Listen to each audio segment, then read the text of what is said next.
Amaury Love Podcast, episode 5, titled Lockhart.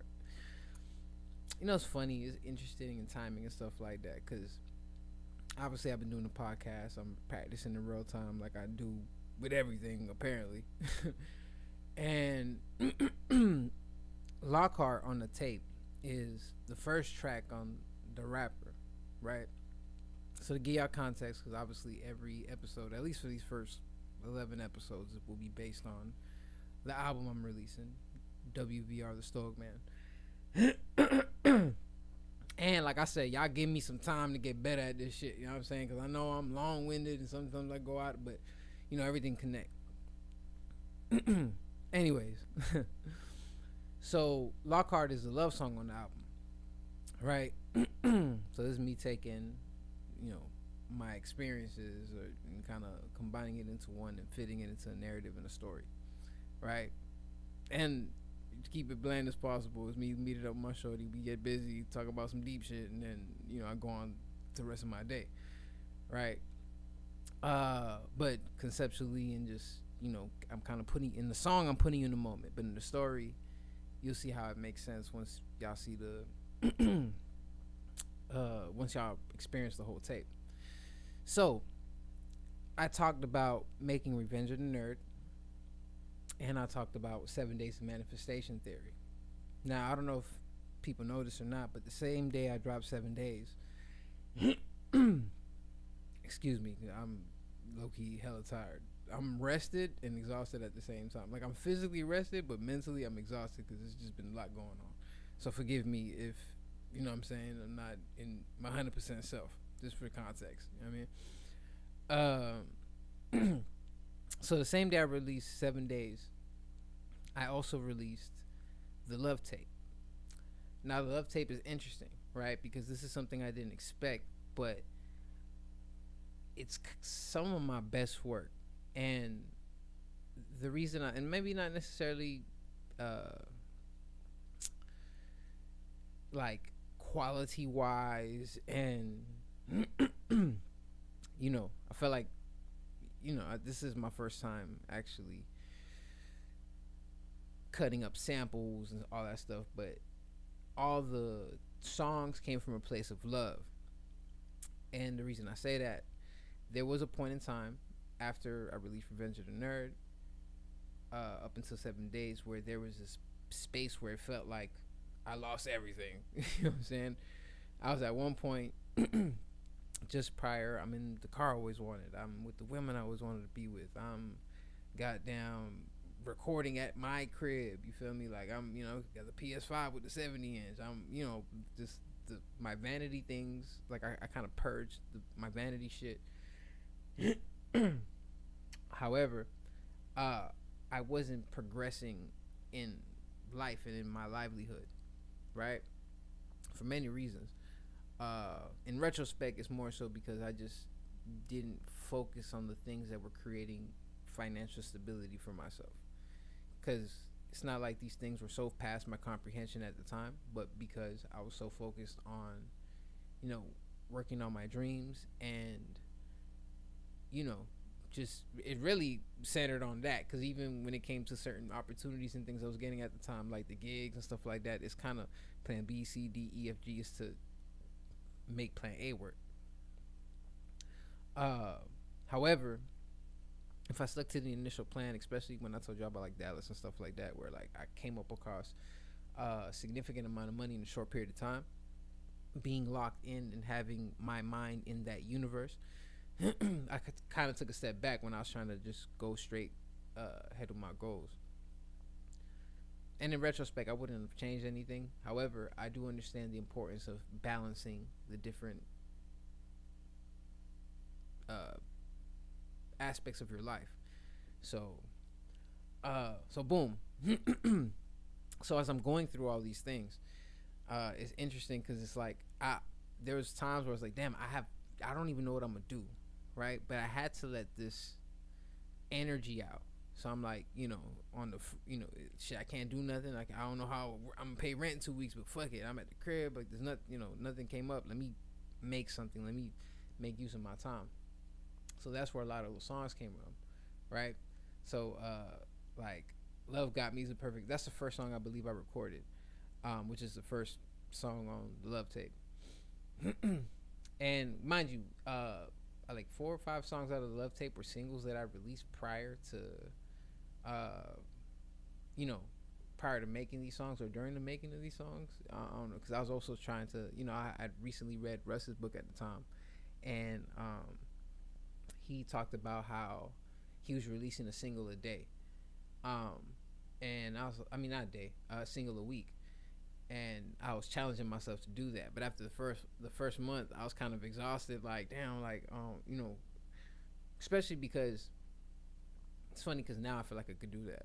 I mean, because I've been practicing with the freestyles and stuff. But at the time, I felt like I had so much strain of the things that were happening at the time to me that it was making it difficult for me to record and be creative, right? Because essentially I'll end up leaning on the things that are bothering me. But because I'm in the midst of that, it's so emotional. So it's like, fuck, bro. Like, I ain't even trying to like talk about this shit right now. But I still needed to be able to get that shit out. You know what I'm saying? So a lot of those songs came out of that.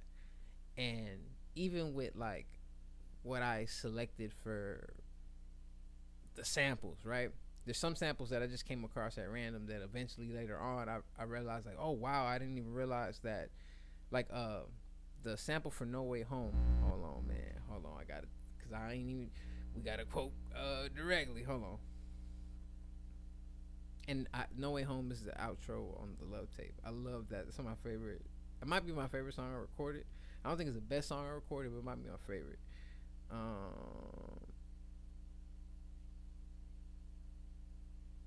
Wait. Da-na-na-na.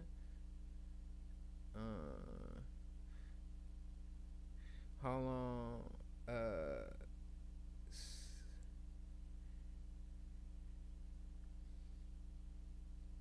Roy Ayers, boom. It's a song called Roy Ayers. It's from the album You Big Ubiquity. I'm saying that shit wrong with a motherfucker. Ubiquity Vibrations, right? And the song's called Searching. So I sampled that for the song for No Way Home. Now, granted, when I found, again, I was just like listening to oldies, just absorbing, because the homies would be like, Zay, you just listen to hip hop, you don't listen to nothing else. You know what I'm saying? And they saying shit or whatever. And I'm like, all right, bro, like, you know what I mean? Let me get out my box. And I came across the song, and I loved the concept, like searching, you know what I'm saying? It felt like, it allowed me to think of like my dreams and like what I accomplished, where I'm at the time, and how I feel about everything. So the Love tape, even the Love Part 1 and the Part 2, and obviously this is a homage and paid to Kendrick, because Kendrick got the Heart Part 1 through 5. The Heart Part 5 is one of the greatest songs ever written ever in life. But so on that, on the Love tape, I have obviously Love Got Me, but I have the Love, which is kind of like a prequel to the Love Part 1 and the Love Part 2, right? And it could be taken as I'm talking about a woman and coming from a real place, which there are aspects of truth there, but also my love of like hip hop, you know what I mean? So and it's funny because I didn't push this tape or even try to give it to the world or like say it exists, due to all these songs were hella personal. You know what I'm saying? So even revisiting, I understand what, because I think recently I was watching an interview with Jay-Z. He said something about how he can't listen to 444, right? That's how I feel about the Love tape. Like, it's eerie because I was in such a bad place. I feel I was at the lowest low. I was scared that, like, damn, I don't know if I'm gonna be homeless. I don't know where I'm gonna go. I, like, you know what I'm saying? Like, how I'm gonna, how I'm gonna eat today. Like, you know what I'm saying? And thank God for the things that took place in my life. Because even going back to the worker, this side of it, right? I kind of depleted the bag that I had got up. These gigs are not suffice, because a lot of times, which if y'all been in the like background or music video world, y'all know how this shit go. Even background dancers or dancers in general, they go through the same thing when it comes to like paychecks, right? It's not like a job where like, oh, if I know, like, I'm gonna get paid for the week, like last week and the week before last, and I'm gonna get that shit on Tuesday or Friday, whenever y'all payday is, or whatever. You know, sometimes the bank get that shit early. You know, I get my shit on Tuesday, motherfucker get this shit Fridays, whatever, right? But in this like fucking entertainment world, it be months, or it could take up to a month for you to get your check. So you be having money flowing in the air. So it's consistent, but it's not at the same time, right? Because if 2 weeks away, I need to pay $1,900 for this goddamn 1 bedroom. I need to make sure I had this money by this time. Now, I gotta do extra shit and call people. Hey, are you sure I'm gonna get this on Wednesday or whatever? And then Wednesday come, that shit don't come. Now you gotta call and be blowing this shit up. Like, it's all this extra shit, right? So I'm dealing with that. So I'm like, all right, fuck it, I need to get something stable. So at the time, at the arena, we're doing, it's essentially staffing, right? But we're essentially doing security work. So I was like, fuck it, I'm gonna get my security license, right? And then the homie, she plugged me into this hotel called a Mirador, which is kind of interesting, because now that I'm thinking about it, damn, it's a whole, wow, yeah, I didn't even think about talking about this, but shit, fuck it. So at the Mirador, this is a condo / apartment complex type thing on South Beach, right? Which is annoying to get there, because at the time, like I told y'all, I ended up losing my apartment, so I ended up roommating with my homegirl's homegirl, which is a whole fucking different story. I might not even go into that. But we living in Doral at the moment, so I gotta go take the bus from Doral way to goddamn South Beach and be there about fucking 7 in the morning. So I gotta wake up at 4 a.m. So I was doing this shit for like damn near a year until I transitioned into the post office. Cause that's what I thank God I ended up getting that opportunity, because that's what allowed me to kind of rebuild. These are the kind of small building steps of like, all right, look, everything's in shambles right now. You got to figure it out. You know what I'm saying? And thankful for the people in my universe at the time that, because bruh, like, it's crazy, because that's like the ultimate fear of just like, you know what I'm saying? Because I've been in this space where I lost it multiple times, right? Like, I even told you I had like a comic book I made when I was like 5, and I lost that bitch at a warehouse that I had. You know what I'm saying? Like, that shit like kind of fucked with me. Like, damn, bro, how I let things get to the point where these things are happening in my universe. But, everything happened. I feel like Job, like a motherfucker. But thank God for those things, because it allowed things to transition up into this point. But even in this space, a lot of those songs from the Love tape, manifested from that era of my space. Because I didn't release nothing on 2023. I think I released, not 2023. I didn't release anything. I was just like dropping freestyles, kind of figuring shit out, because I was in such a bad place. But these were the songs that I created in that space where, like, I was like, fuck it, let me drop it at the same time as 7 Days of Manifestation Theory. Because manifestation, I'm looking at it like, this is my classic album. You know what I'm saying? But these songs were so real. And I don't think, maybe it's not the best technically. I don't think it's the best, like, love songs. I feel like there's people that probably could do that shit way better. But it's the purest for me. You get what I'm saying? Especially because, it's funny, because in real time now, it's almost like I miss the feeling of like love. Like, that feeling has been put into what I'm doing and the things that I love to do. So when it comes to my art and like my projects and my ideas, that's where the sensation of love, you know what I'm saying, when I'm in the midst of recording a verse and I say some shit and I finally nailed the take, and it's like, oh my god, I finally got this shit, that shit hard as fuck, that is where I feel the sensation of love at. But in the sense of having it with like a partner, it almost feels foreign. So that's kind of why I've kind of even been like away from like the love topics, because I feel like whatever I write or rap about, it has to come from a real place. Now, I could talk about my experiences. That's easy. You know what I'm saying? I'm 35. I'm about to be 36 on Sunday. My birthday, when the tape drop. Damn, low key too. And I'm gonna drop it's the 10th anniversary of Nerd Life 2, the Love tape, which is awesome, because it's only on SoundCloud. So and it's kind of cringe for me to hear too, cause it's not that great, bro. I wish I had like a fire ass first mixtape, like for or not first, even just a fire ass classic mixtape like acid rap or some shit like that, where it's like universally like, this shit just me at the time I did it. You know what I mean? Like, but I still think it's dope. I think it's dope, especially just to share it with the people that are experiencing me. You know what I'm saying? Like, but yeah. Um, so not like I can't wait to see what that sensation feels like again, and being able to write about it from a pure place in 2026.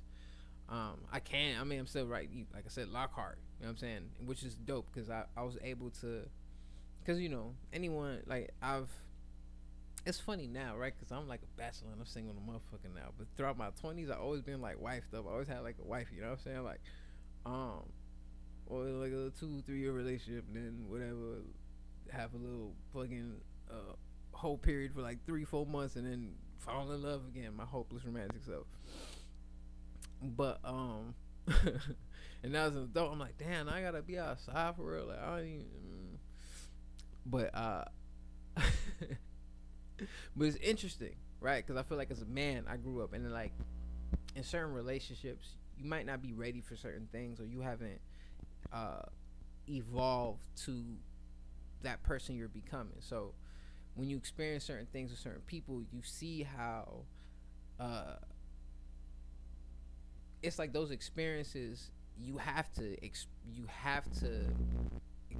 I keep saying the word experience. I'm like, man, I'm trying to sound more articulate than motherfucker.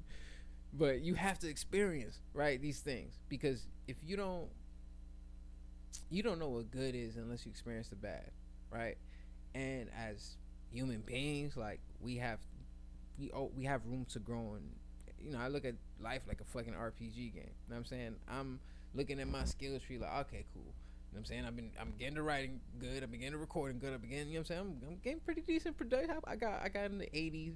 If it was 2K, I'm in the 80s in production now. You know what I'm saying? I ain't gonna say I'm up there, but you know what I'm saying? At least for my game, I'm in the 80s right now. This would be from a truthful and honest place. You know what I'm saying? Because motherfuckers would be, I'm the best rapper ever. Nah, bro. You know what I'm saying? Kendrick writing a verse right now. You got shit fucked up.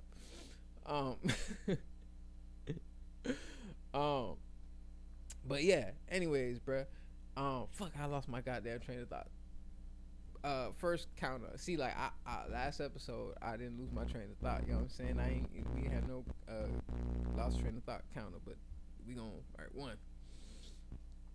But, anyways, right? So, with Lockhart, I was able to pull from like real experiences and just describe, like, we all been in relationships, so it's like, all right, you know what I'm saying, and early in the 20s, especially when you ain't have a crib to be able to, before you moved out and all that, you pulling up in the car.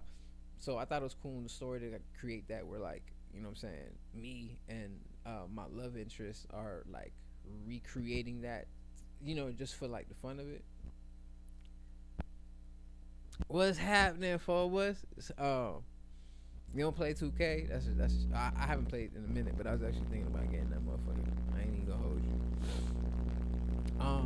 But yeah, hold on. Let me get back train of thought, cause if not, then I'm a motherfucking is it gonna then I'm gonna goddamn look back at the recording and be like, bro, you was just talking about something. Stop.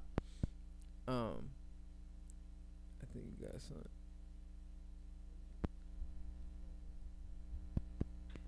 With that Mike Jordan, it's not.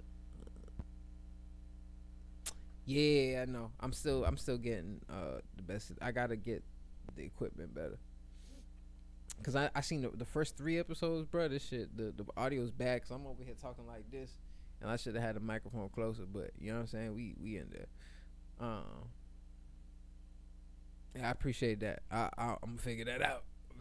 Bro. See, feel me? This is new, man. We it's the pod, bro. Oh, this fire, yo. Your shit coming up on the screen. Oh, that's gas. All right, so I did set this up the right way. Y'all see that for the visuals? You know what I'm saying? The comments popping up on the thing. That's gas. Appreciate you for it. But low key, the first person to comment on this bit, and I get to see that shit on the goddamn screen. That's cold. But yeah, so in Lockhart, I get to kind of revisit like my real life experiences with women, kind of like put, describe it. You know what I'm just saying? It's like pulling up to the car, like whatever, you feel me? But then I don't even want to make it just vague like that or make it a sexual thing. So that's why I made sure especially when you really in love with somebody, if it's deeper than the physical thing, you want to get to know someone in an intimate level. Nah, I appreciate you, Brody. Thank you for that, for sure. But yeah, bruh, cause bruh, no cap, bruh. Yeah, I gotta, bruh. You know what I'm saying? Working with my tools right now. You feel me? So like, excuse me. But anyways, right? Me, I've always been like a hopeless romantic ass motherfucker. You get what I'm saying? So 9 times out of 10, especially if it's like someone I like love, like I'm knee deep, like, you know what I mean? Even when the bad is bad, I was staying because I feel like I don't know if this is superhero complex or whatever the case may be, but it's like, all right, nah, because I feel like shit happened and it's my fault, so I try to take accountability like a motherfucker. But then even, it's a strange and funny thing when you move outside of the norm, because then it makes you look crazy, right? So for instance, I've heard this different times from different people in my universe where they're like, you're too positive, which is like, huh? I'm too positive in this world where all, you know what I'm saying, people getting blown up every fucking day, goddamn, all this type of bullshit going on, Trump and this bitch making goddamn voting restrictions and like all this bullshit going on, but me trying to operate from a positive space and looking at the glass half full or half empty, I'm tripping. Alright, you know what I'm saying? Alright, y'all can have it. You feel me? I don't know if people just like drama, you know what I'm saying? Like I just be really thinking to myself, like, bruh, am I? Maybe I'm wrong. Maybe I am looking at things the wrong way. Maybe am I too optimistic? You know what I'm saying?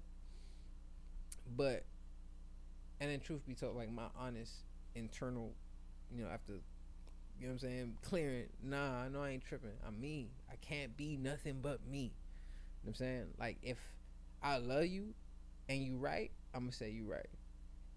And if I love you and I think that you wrong, I'm gonna tell your ass that you wrong. And you don't have to agree. I just know I have to have the space to say how I motherfucking feel.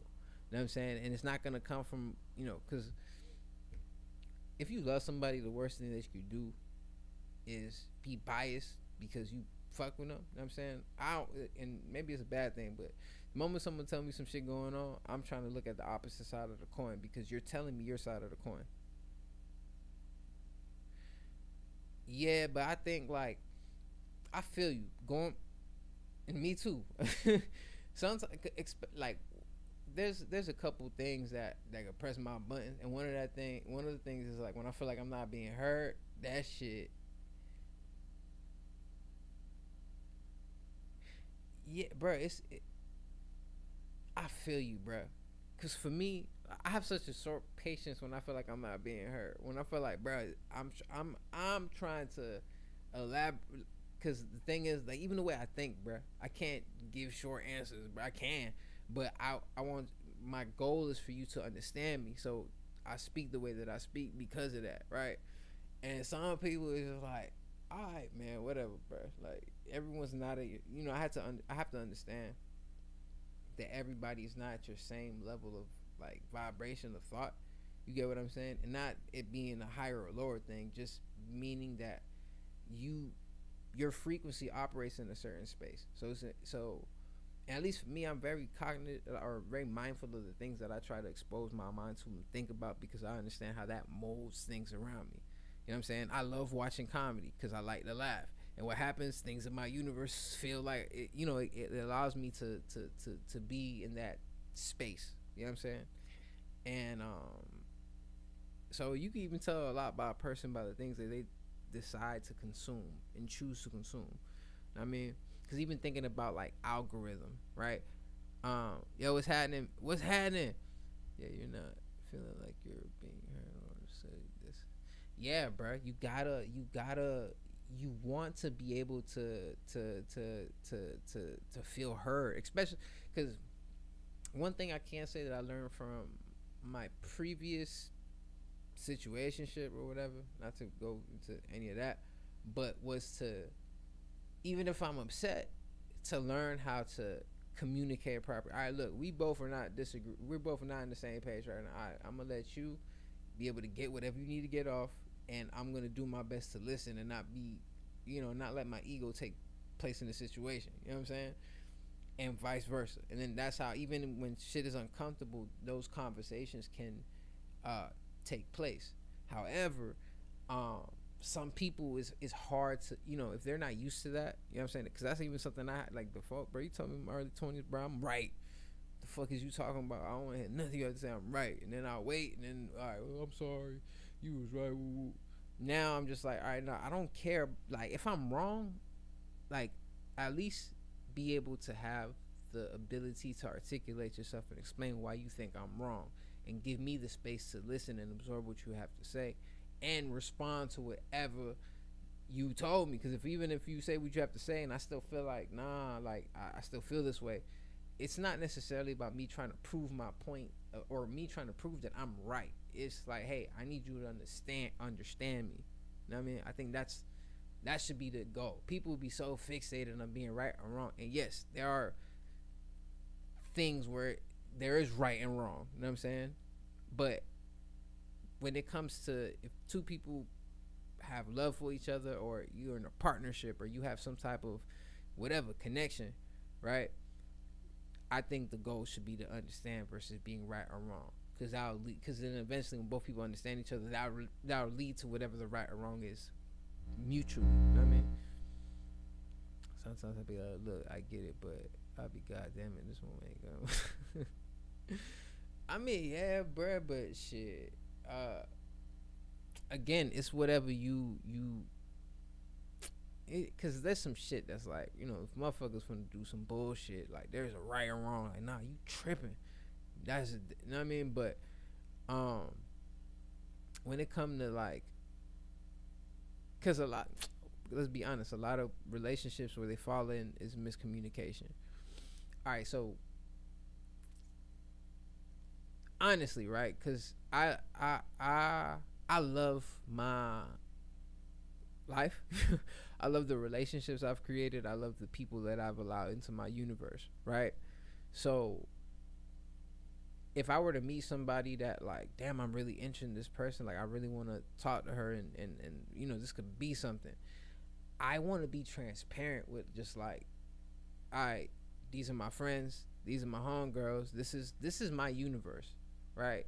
And if I'm interested in being with you and creating something with you, I want to be upfront about all this shit so you don't get it confused. Yeah, this person's my ex, but or this person, whatever. Like, I'd rather put all that shit in the forefront and let you have the decision of, like, all right, maybe I should fuck with him, maybe I should not, whatever the case may be.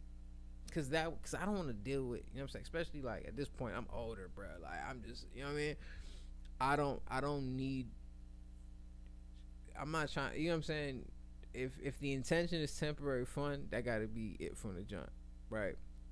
But if it's something real and it's a mutual thing, like, damn, I'm feeling you and you feeling me, you know what I'm saying? I don't even want to deal with, like, the what if and all this type of shit, because I be hearing, I've experienced, and people will share with me certain situations and circumstances that they have experienced, and I don't want to partake in none of that shit. You know what I'm saying? Like I don't. You know what I mean?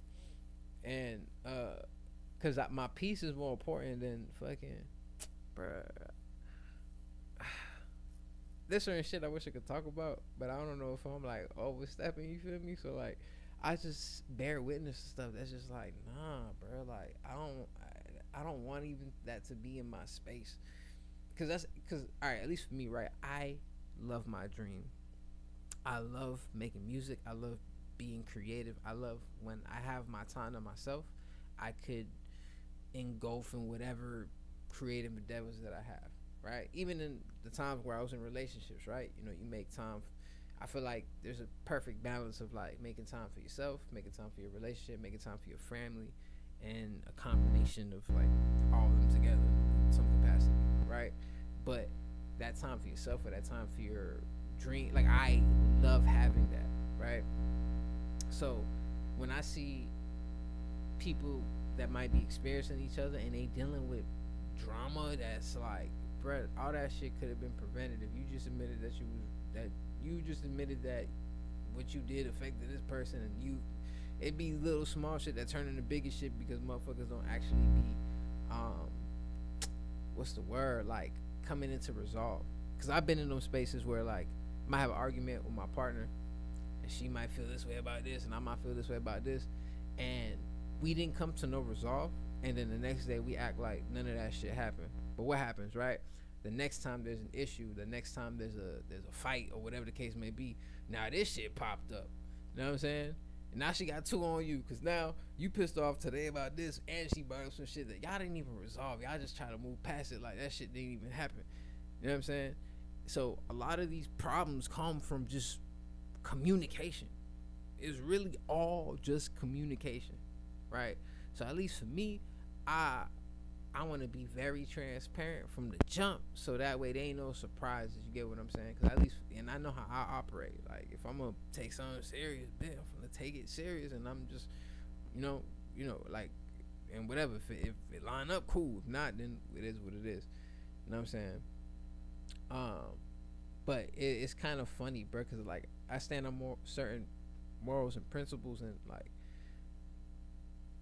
I ain't never really been like the bad guy or like the player. Just, you know what I'm saying? I did have my fun. I did have my little era when I was on the court doing my thing. But even then, I was still very transparent. Like, bro, look, hey, I was being honest.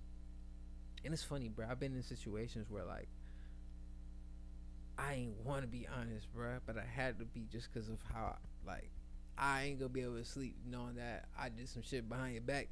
I need to tell you. You know what I'm saying? We might not even be together, but the fact that I'm dealing with you, I shouldn't be, because most people be like, it's not their business. But it's like, nah, it kind of is. Like, if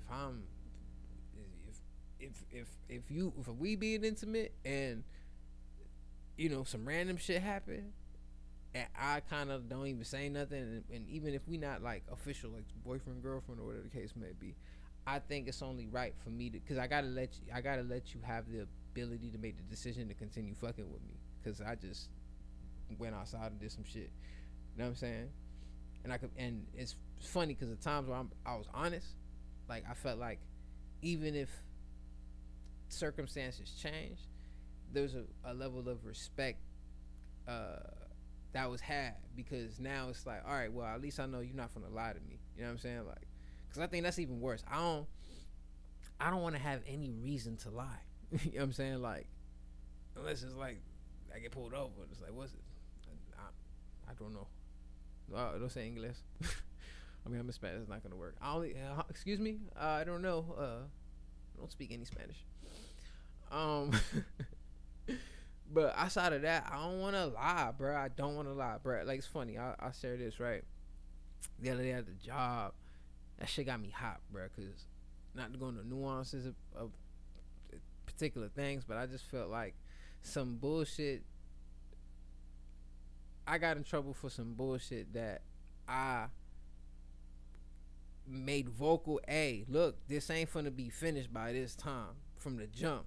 And I was like, oh, I bet. And then they go home, wait till like 8 days later, but it's cool, whatever the case may be, right? So like at the post office, they got something called a shop steward. And shop steward is a person that's like, he protects all the carriers and makes sure that, they on point with whatever, anything that they necessarily need or might not be sure of, they could contact the homie and he's able to give solution, answer, whatever. So he's like, oh yeah, we gotta have this meeting about what happened the other day. He's like, we're finna sit down and talk about it. And he's like, then we finna go in there and whatever. So I like just being transparent with the truth, right? So whatever, me and the homie go sit down, and he's telling me, well, X, Y, Z. If they tell you this, you make sure, so on and so forth. And in my spirit, I'm just like, bruh, cause I'm telling him like, man, but still, what I'm trying to elaborate is like, hey, but still, I said woo woo woo, and he's like, yeah, I get you, and but just be mindful everything that, and he's like, it almost felt like I was sitting with like a lawyer or some shit, and he telling me don't say this, say that, whatever, and I'm just like, bruh, it it was pissing me off, cause it's like, bruh, I like, you know what I mean. It irritated me because I was in a space where it's like, even, I mean, granted, all my answers is it is honest because I did everything I was actually supposed to do, but the circumstances around it, which I really want to elaborate, like, and I tried to, because even when I started, like, man, well, like, shit, I told woo woo and this and the third, and bro look at me like, bro, I told you, like, but I'm like, bro, I can't help it, bro, like, I gotta be in my truth. I gotta be in my truth, especially because like I have no problem taking accountability when I'm wrong. Like, if I'm wrong, if I genuinely, if we having a discussion and you say something about how you felt about something that I did, I could at least validate how you feel. Even if the whole situation, I think I could apologize for however you viewed the circumstance. You get what I'm saying? I have no problem taking accountability for any actions that I did and how it affects myself, the people around me, what I'm doing, any of that. You get what I mean? Like, I ain't too full of it, oh, too hard. Like, no, I didn't do nothing wrong. Like, bro, you wrong, you wrong. It's cool. Like, you know what I'm saying? I know it's kind of conflicting with what I was saying before about it's about understanding, but like that comes with it, because once understanding takes place, there should be a common ground on what some type of truth is. You get what I'm saying? Because there's always two sides to a coin. But yeah, bro. Yeah. Um, man, it's this is an interesting time in my life right now, right? Because things feel familiar of stuff that I've experienced before, and just like I was just sharing with y'all with the love tape situation, where it was kind of like a start over. This is where what it feels like coming to Puerto Rico, and now that the tape is done, now that I am able to put my mind into other things now, I can't wait to be able to make moves on the things that I'm plotting on now. Cause I know there's something I've been lacking in, crazy, bruh. And I've been seeing the signs. Like, I feel like God been speaking to me through people and through just things that catch my mind, and like, why am I fixated on this? What's going on? And I'm seeing the signs like, nah, bro, look, I know, look, you got the dream tape off, you got it off, bro. This is what you've been wanting to do for the long, to get this album, what you think is your perfect album. Do I think it's the best album ever? Absolutely no. I don't know if it's the best album 2026, but it's funny. I was thinking about this for real. Like, and all this is my honest opinion. Obviously, whoever experienced what I'm saying, y'all think it's crazy because like Cole drop, King drop, fucking Rocky drop, a bunch of other people gonna drop within the year. Iceman dropping this week, all type of shit. I hope Kendrick drop a surprise GNX Deluxe. That'd be crazy. Cause I'm probably gonna bump his shit more than mine, but I'm still gonna bump my shit because I love my shit. But what I was thinking was, bruh, I have such a complete album. I feel like my tape is really a complete album. I set to make an album, to make a story, to have something with a beginning, a middle, and an end. So what are you lacking besides some? The fuck is that? I don't even know what that is.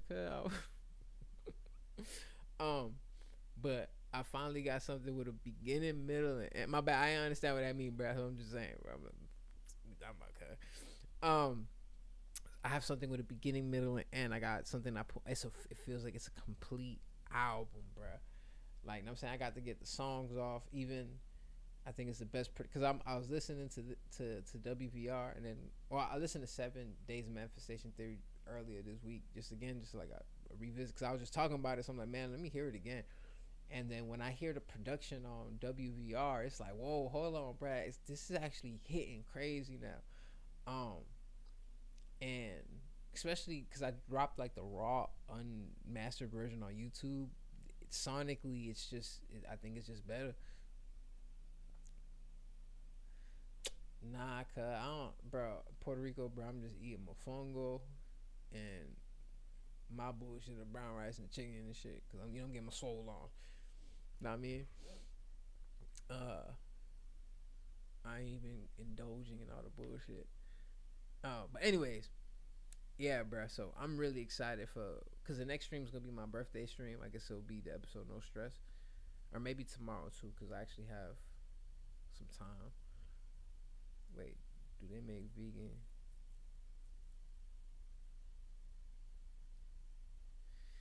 Probably, I don't know. They probably do got a vegan version of that shit, but um, it's funny. I be over here and people, man, you should start this business and this, man. One thing I actually want to start that I think would be so fire, but I feel like it would take such a long time. At least now, given my circumstances, there's some crazy. I dropped the tape and some crazy shit happened, and the boy up. Hey, you know what I'm saying? Maybe I could make this faster, but like in Puerto Rico, they got such a big nerd culture, which is so dope. Cause I wouldn't have thought that not before coming here, bro. I promise. My first week here, I walked in the goddamn Chick-fil-A, and there's people dressed up like fucking anime characters. I'm like, what the fuck going on? It's like, yeah, we just came from a convention. It's a convention in Puerto Rico? What? I ain't know none of this shit exists. So, anyways, bro, one of the things that I eventually want to make, I want to have like a retro video game comic book shop. Have some fucking make it hip hop as fuck too. So I have like fucking old school CDs in that bitch. Like I think that'd be an ill ass though. Oh yeah. Oh, thank you, Phobos. You just made me think about this because like I was thinking about this last episode. I want to make a segment called Nerd Talk. So this is the start of the segment Nerd Talk, low key, because that's a great transition. So Nerd Talk segment one. Um, yeah, Mortal fucking Kombat 2 was straight gas, bruh. But I'm not gonna hold you, bro. I fell asleep in that bitch like a motherfucker. I don't even remember, bro. I got up to they got to the tournament. Johnny Cage had to prove himself. I haven't watched Devil May Cry, bro. Uh, and I haven't watched Avatar yet. But wait, before I go into that, I'm gonna tell you what I just watched that was kind of gas. But let me give Mortal Kombat 2 its flowers real quick. Mortal Kombat 2 was gas, even though I fell asleep through 40% of that motherfucker. But when I woke up and see the rest of the movie, it was phenomenal. Now I'll tell you this though. I'm gonna tell you this as a it's the greatest Mortal Kombat movie ever, but it's not a good movie. The way that shit it started good, but they just the moment they introduced Johnny Cage, bro, they ain't really give him no character development. They just threw that man in the goddamn tournament, cause which is funny to me, cause there's two the movie critic and shit in me is like, bro, they just grabbed Johnny Cage and like they didn't show who he really was. They just gave a scene. They showed him at Comic-Con. Nobody was buying nothing. He walking in the goddamn garage, and then they pull him into the fucking Mortal Kombat universe, and he like, oh shit, all right, fuck it. I guess we gonna fight a tournament for the world. Because before NetherRealm takes the world over and shit like that. I feel like that shit was way too fast. There was no fucking character development. But then at the same time, they just went right into the action and the fight. They're like, all right, these this person's this person, this person's this person. You know who these people are. This person, this point. All right, fight. Go ahead, just fight. Now granted, there's a big portion that I don't remember, so I need to revisit that. But that's what, because even when I woke up when goddamn Noob Zybot and fucking Scorpion and these motherfuckers was fighting in the NetherRealm and shit. That shit was fucking gas. Also I also watched Michael. Michael was a beautiful fucking movie. I agree about Johnny, but his fight with Baraka was the funny. See, I think that's why I dozed off, cause I remember they was in the little area and Baraka was there, and it's in the it's like daytime and shit like that. But that's where I got down and fell asleep. Cause bro, I've been working my ass off, bro. I don't know what people think oh, he been on live, and bro, I've been working so much, bro. I'm so tired all the time, bro. But these are sacrifices I gotta make to be the person I'm gonna be and shit. But bruh, I seen Michael. Michael was a beautiful movie, bruh. Wait, Ed Boon being the bartender was funny. Reminded me of Stanley. Yeah. That was gas. I did. When I seen Ed Boon, because it wasn't like one of those background cameos where you just see him in the background like, oh shit, it's Ed Boon. He was like, goddamn, giving motherfucker a drink and shit.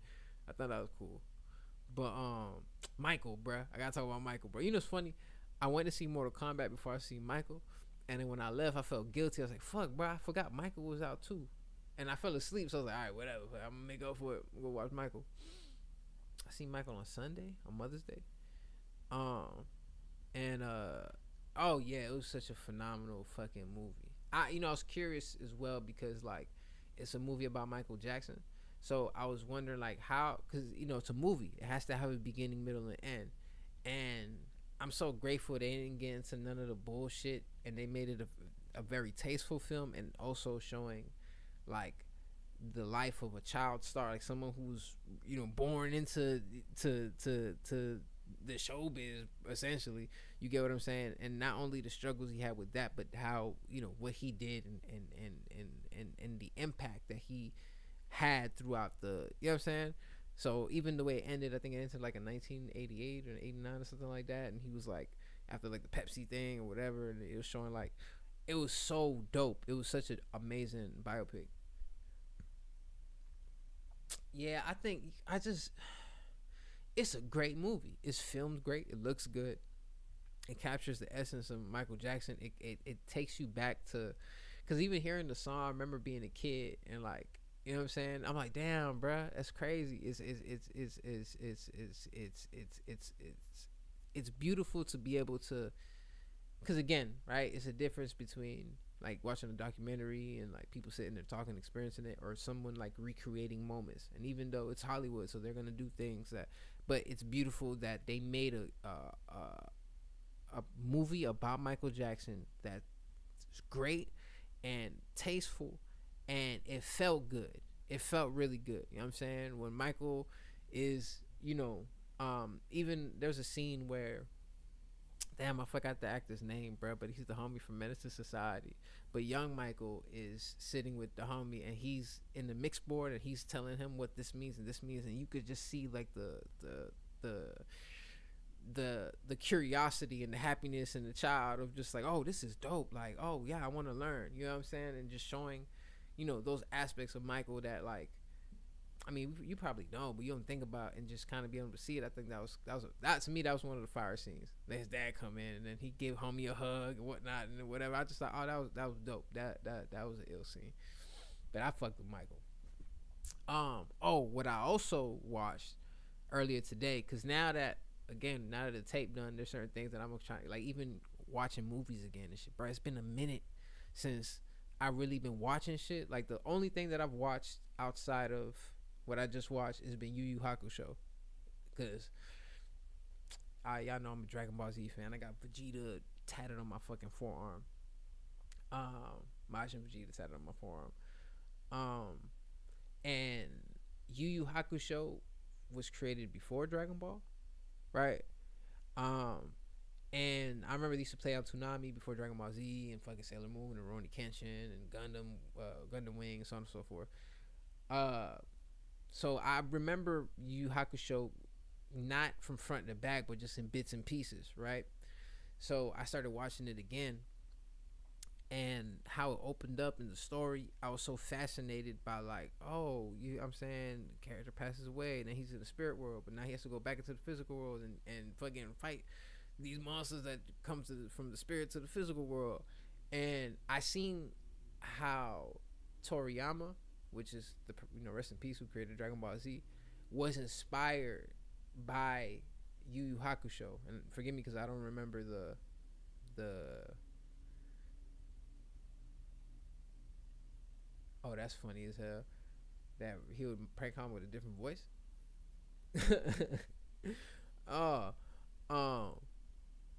But yeah, so I seen how he's inspired, because even like when you think of when like Dragon Ball Z, when Goku passes and he goes into the motherfucking to the other world, and then he goes meets King Kai and stuff like that. I feel like that was completely inspired by Yu Yu Hakusho. Even like in some way, you look at Zeno from Dragon Ball Super, and then like the baby from, not the baby, but the in Yu Yu Hakusho, there's a fucking child like who's the son of the person who runs all this shit, and you could tell the inspiration. I'm like, wow, that's so fucking fire to know that. So and it's cool because Yu Yu Hakusho has like a late 80s and early 90s aesthetic with how they like even drew the characters and got them actually fresh and like, you know what I'm saying, like um so I've been real, even the artistry and just like the even the color palettes they use for the episodes, I'm real fucking like, oh, this is gas. So I've been watching that, but I gave all this build up to talk about some other shit. It's crazy. So I just watched the fucking Punisher One More Kill fucking special presentation. Bruh, that shit is so fucking, it was like watching, it's like watching a video game low key. It felt like a mission on Black Ops, or it felt like a mission on a Metal Gear Solid game or something to that effect. And it was dope too because it was kind of like a psychological thriller. I don't know if that's the right word to use, but that's what it felt like, because even how they, because I haven't watched the Punisher series from Netflix. I've probably seen the first season of Daredevil like halfway through the second. I didn't really like, whenever I was watching that in my life, then something else happened and fucking I just ended up not watching that shit or whatever, right? But I was like, nah, I want to watch the one shot because also this is the last Marvel project that releases before Spider-Man Brand New Day, and since Frank Castle, the Punisher, is in Brand New Day, I was like, man, I hope they have some type of connective tissue to show why he's in a film or whatever, and kind of, but I thought it would be a little more fucking, but it wasn't bad. It was great actually, but I still felt like I could add a little something to make it feel, you know what I'm saying? But I know Sony, Marvel bullshit, they probably didn't want to deal with none of that. But it was ill because it was like a psychological fucking thriller, right? So there's a scene where like Frank Castle's at the crib by himself, and he's kind of like fucking going through it, and people that like passed away in his life or whatever the case may be are like popping up in his like room, but it's all his fucking thoughts, and not like a spiritual way. Those some other movies or whatever, it'll be like, oh, this is someone from the other side trying. Nah, this is all he's like projecting this in his head. And it's just crazy. You could watch, you could not have watched anything on Punisher, and I think they did a good job of just like putting you in the fucking, putting you like introducing you to the character, and putting you in his world, and you get exactly who this person is from just the first like 15-20 minutes of the special. But once that shit pick up and shit hit the fan, and then it's like, oh yeah, I ain't want to give nothing away, because I want people to watch it. But once, because it makes it very clear, hey, after this point on, this shit about to get crazy. It's gonna be a straight fade for the last 20 minutes of the movie. It's so fucking gas. And I don't direct, because I even seen that they use like a poster that kind of resembled like Black Ops 2. So I wonder if they was inspired by like those type of video games and stuff like that. Because even the angles and shit that they was, it felt like not a first person shooter, because they never used that aesthetic visually, but like a third person game. So that shit was gas and a motherfucker, bro. I really fucked with that goddamn show. And it's funny. I could go on and on about this nerd, because there's a bunch of fire shit that's dropped in heat that's dropped lately. And because I'm still figuring out the aesthetics of my, because again, these first 11 episodes of the pod, I want to center it around the tape, just like this episode centered around Lockhart and the concept of love. Should kind of diverted because we went into nerd talk. But I want to be able to get to the point where, the conversations that we can have could be deep and layered. I'm just still trying to figure out my foot in this motherfucker. Cause, just another endeavor. And don't get me wrong, bro. I'm still, I don't know. It's funny. I just hit 26 freestyles for the year. And, in the little playlist it say 2026. I'm like, do I leave it at 26 for 2026? Or do I keep like, because now that I'm free from making the tape, I could just be creative. So I think I'm going to drop random singles and not like that. Like to continue to express my love, because that's where this shit hold. I I ain't gonna hold y'all. I really gotta use the bathroom real quick. You know what I'm saying? So forgive me, cause I'm not gonna cut this shit. This shit gonna be on the audio just like it is on the video. So y'all gotta give me a little bit so I can go use the bathroom real quick, about 2 minutes. All right, we gonna hold on. You know what? You know they gonna. I'm gonna copyright myself by accident. So wow. That's kind of gas. Hold on. Depending on how long it take, I'm gonna play y'all the tape real quick. I could play the tape. That's crazy. I'm a play the tape for a bit while I use the bathroom, and I guess whatever God wants y'all to listen to until the whatever God wants y'all to listen to, I finish the bathroom. That'll be it. Let me see. Oh, gas. I'll be right back.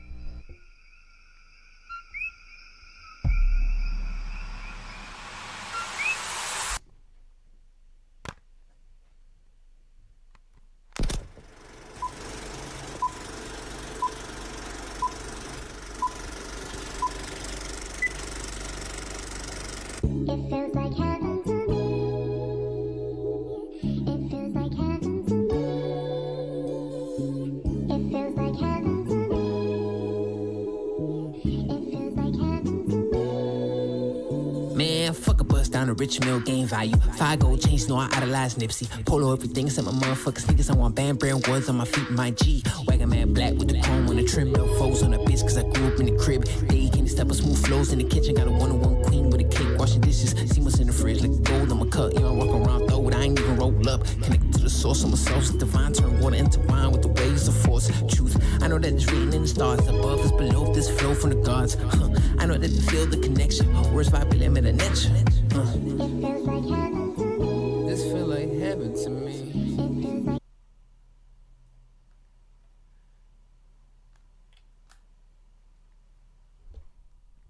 I hope I ain't hold myself because I'm gonna upload this bush in the RSS feed. Rock Nation gonna be like, "Hey, why did you goddamn upload this?" Yeah, that's the intro to the tape.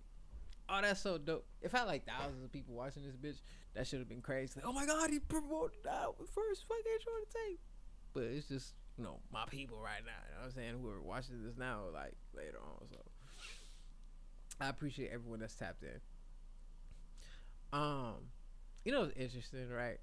Because I wanted to talk about this as well, and it's centered around the love theme or whatever, right? It's a interesting thing when like the people that you love dearly might not necessarily see what you're seeing, and it kind of creates a conflict. Because I recently with one, I'll say the exact truth without saying exactly what it is.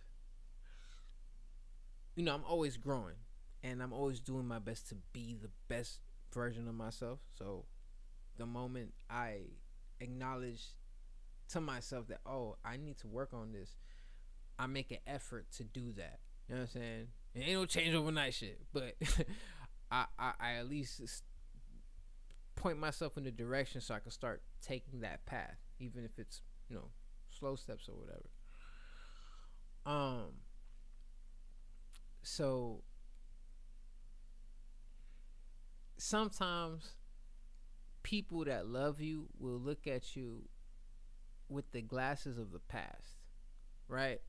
Like, even when there's time separated or whatever, people are gonna, I encounter this a lot where there might not be somebody I've seen for a very long time, and I experience them again, and it's like, like the energy is the same, like, oh my dog, like what's happening? But so much time has passed and progressed where like, yes, my homie, I love this person, whatever, but you're not the exact same person that you once were, just like I'm not the exact same person that I was, right? So if you've worked on yourself and have built, you obviously know whatever spaces you lacked in, and you've made an effort to build, right? Some people that love you that didn't get to bear witness to that journey of you building yourself up to that point will still see you with the lens of what they seen you before, and not see everything that took for you to get up to this point. right? And it could be kind of like, damn, bro, like, you know what I mean? Like, you don't even see, you know what I mean? And it's like, um, but you can't, cause I had a situation recently where like I'm having a conversation with somebody and we just disagreeing, and I'm telling her like, well, what you're saying and what you're articulating, it is valid. However, the reason I don't agree is for, XYZ. And when someone don't want to hear what you have to say and they just fixated on on what they're saying, it's like, all right, whatever. There's no winning. Like, you know what I mean? Go ahead. You know, some people argue or some people speak to be understood, and some people speak to be right. I'd rather be understood, even if I'm right. I still want it to be understood, because I think intention supersedes action. You don't think so? I do. I think intention supersedes action. Because I've seen people do shit that society might look as bad, but because they had the best intentions, they got away with it. And I've seen people do shit what you think is noble or good, but they doing it for the bad intentions, and then it goes bad for them. So I do feel like intention supersedes action, but you have to have action. No matter how good your intentions, if you ain't doing nothing with it, then it ain't gonna happen. And that's why I'm grateful, because I really love what I do. You know what I'm saying? Like even doing this now. I think this is fire to me, to be able to just talk and express myself and give context to, you know, my life and my relationships and what I've experienced, so that you could have, the background painted for the characters in this music that I'm making. You know what I mean? And be able to get my real thoughts about things that I might not have been able to yet be able to put on wax, like I'm put on music. I can, talk about it freely. You know what I'm saying? Probably eventually be able to get to that as well. Because I feel like there's so much of my story I haven't been able to tell, like especially on music. Like I feel like if you listen to Cool Kid and you listen to Isha Isha on WBR, which was track 9, the first song of like the last act, the Stoic-Man. It's not the same song, but it comes from the same place of like reminiscing and talking about what I was experiencing. You know what I mean? And being that I haven't like made it, quote unquote, yet or whatever, I do think it's interesting of like I still feel the need to do this. You know what I mean? And I'm sure people might look at it other like, why are you still fucking making music? Like you should be studying stocks, or you should be doing this and that. And motherfuckers don't even know what I do in my spare time. They just are immediately judging like they know exactly what I'm fucking tapping into when I'm not doing none of this and what I'm sharing with y'all. But yeah, it's a very interesting thing. So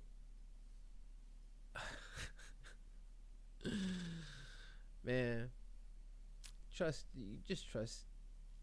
in what you love. That's where I try to lean into. I feel like love is law, right? When it comes to, and I think that's my gauge on whether I should participate or something or not. If I love this, then I'm gonna lean into that. Even WVR, the tape itself, right? It came from a place of love. Like, okay, I'm gonna make, my dream album, and I'm gonna write my best material. I'm gonna try to execute this the best way. I'm gonna make these beats the best way I possibly can. It all came from a place of love. You know what I'm saying? Like, I'm not gonna make nothing if I don't love it. You know what I'm saying? So like, even if it might not have been the best thing. You know what I'm saying? But whatever. At least what I'm creating is intentional. You know what I'm saying? I can't expect to go hit the 3-pointer and hit 100% all the time. I can hit the mid range though about 95% of the time. You know what I'm saying? But yeah, I mean, but still, you know what I mean? Just keep doing it. But again, all this comes from a place of love. The things that I do come from a place of love because I love it. It's not, I do understand that this is a business. I do understand that there are ways to go about this so that you could fully maximize and benefit off this motherfucker. And I'm not posting none of that shit, but I'm walking slowly toward that, because as much as I do think that I'm great and phenomenal at the shit that I do, I still have so much room to grow and be better. And that's really the goal. I want to be better.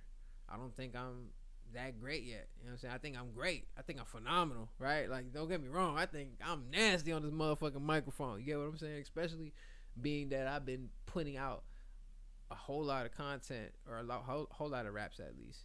Yes, I'm rapping over other people's beats, but I could put in that same effort and start fucking, which I will, but making singles and all that shit. But that's a little later on. Anyways, that's neither here nor there. I know that I'm great. I know that I could, rap my ass off. But I gotta get better. There's still aspects of my skill tree that I haven't mastered yet. There's still aspects of myself that I haven't maximized. You get what I'm saying? I'm sure there's people probably watching me like, this motherfucker got no videos. I know that. You know what I'm saying? That's not to say it's not gonna come. But just because I can't do one thing doesn't mean I shouldn't be doing the other. And I knew for a long time I didn't take serious, like, really mastering my craft. You get what I'm saying? And that was like the last 2 years that really been just like trying to hone in on like me and my sound, and just, you know what I'm saying, being intentional with what I rap about too. That's why the freestyles are like breath of fresh air. I can just talk about nothing. I'm just practicing techniques and shit like that. And even with that being said, it's still intentional, but it still comes from a place of love. You know what I'm saying? And it's funny. I had a conversation. Videos attached. You talking to ones who shoot edits. Everyone thinks AI is so damn easy. Yeah, bro. Motherfuckers be goddamn dependent on AI. That shit gonna get regulated just like the internet, just like social media. This shit gonna get regulated as fuck, and that shit gonna be paywall in a motherfucker. Just give that bitch another year. Maybe everything outside of like ChatGPT or things are like, when it comes to AI search engines and you asking the questions and answering it, I think that's gonna be hella accessible. But just like the creative tools, they're gonna have paywalls behind that hoe, because eventually like these major companies are what's gonna be hiring these companies that are making the AI things so they could be able to maximize their shit. They just fired a bunch of people in Toei, which is a company that makes the Dragon Ball, One Piece, all these things, and because they have hired an AI company to do the translations for the episodes, which is crazy, bruh. But yeah, like even with videos, I'm eventually be able to make some content, Oh, my bad. Thank you. I'm eventually be able to make some video content, all that. But I know that I still, I hunger to get better. I have that feeling of like, you know what I'm saying? This is dope. Or I might listen to something after I made it, and be like, all right, I could have said this, but I ain't finna, I'm finna put that into the next thing, or whatever the case may be. You know what I mean? So I'm just excited for what's to come next. And I really hope that people love my album. I feel like this is my baby. This is my Sinners. This is my Deadpool and Wolverine. This is my goddamn Spider-Man Brand New Day. This is my goddamn, you know what I'm saying? Like, I just feel like this is, I genuinely love it. Like, I loved everything else that I've done, but this is just like the combination of everything, the best of everything that I can do, put into one cohesive project. And I am able to tell like a story from front to back, and I have my close ones and stuff involved in the story. Like, I'm so grateful, bruh. I wish I wouldn't, I couldn't have had this any other way. And I really hope that people get to appreciate what I've created, because I really put my foot into this. Whether people, you know what I'm saying? Because again, everyone got their opinions, like, and I don't think you should allow, you do what you do, right? And whatever it is, whatever your passion is, whatever your dream is, whatever your hobby is, whatever sparks that light inside of you, you do that, right? So you can't expect people that don't do what you do to understand what you do. You could, you could express to them, you could share with them, but that doesn't necessarily mean that they're gonna get it, and it's okay. You know what I'm saying? You're not, you know that you're great. You can't convince the world that you're great. You gotta show. You can show it. You know what I'm saying? You know, pull up and show out. But outside of that, you know what I'm saying? You can't expect people to get it. You know what I mean? You just gotta put in the work and have faith in it and belief, and you know what I'm saying? Have your conversations with God. However you have your conversations with God, and make sure there's action behind that intention.